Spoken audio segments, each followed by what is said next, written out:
राजकारण ते समाजकारण, तुमच्या आमच्या समस्या व त्यावर आवाज उठवणारं आपल्या हक्काचं news channel PJ Marathi news. नाही काय की या मंदिराबद्दल मी पूर्वीपासून मला माहिती होती, परंतु इथे याची इच्छा होती आणि आज शक्तिपीठ आणि इथे येऊन दर्शन घेतलं.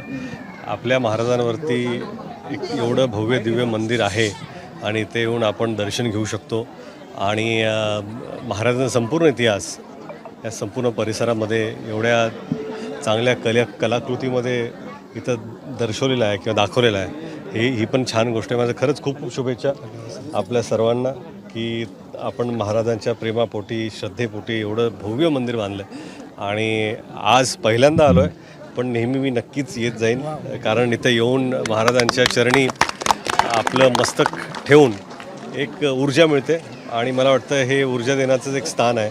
शक्तिपीठ म्हणजे शक्ती आपल्याला प्राप्त होते इथे येऊन, ते स्थान आहे म्हणून इथून छान वाटलं. नाही खरं म्हणजे मला वाटतं की महाराजांविषयीची श्रद्धा ही सगळीकडेच आहे, सगळ्या प्रांतात आहे, परंतु एक ध्येय ठेवून इथे ह्या मंदिराची स्थापना झालेली आहे आणि असं वाटतं की महाराज हे आपल्यासाठी देवच आहेत आणि देवाची जागा ही मंदिरातच असते आणि आपल्या हृदयात असते.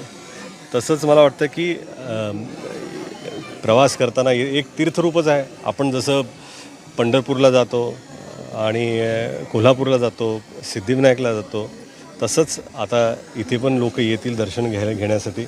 असंच एक हे श्रद्धास्थान होणार आहे आणि आहेच. नाही मला ते विषय माहिती नाही आहेत, म्हणजे एकदम मी ते वाक्य ऐकले नाहीत, पण मला वाटतं की कोणीही महाराजांविषयी अपशब्द वापरले किंवा मला माहिती नाही, सर्वप्रथम मला माहिती नाही आहे, पण तुम्ही जर असं म्हणत असाल की जर महाराजांविषयी असे अपशब्द कोणी वापरते तर कधीच खपून घेतले जाणार नाही. कसं आहे की जसं या मंदिराची स्थापना केली तसंच श्रद्धेपोटी आम्ही सुद्धा एक चित्रपट काढलेला आहे. येत्या 1 मे रोजी तो सर्वत्र प्रदर्शित होणार आहे. तर महाराष्ट्र जनतेला फक्त मी एवढं आवाहन करू इच्छितो की आपण सहपरिवार सहकुटुंब मित्रांसोबत नक्कीच 1 मे रोजी आणि 1 मे पासून आपल्या जवळच्या चित्रपटगृहात जाऊन हा चित्रपट नक्की पाहावा. PJ मराठी न्यूज चॅनलला आत्ताच सबस्क्राईब करा आणि शेअर करायलाही विसरू नका.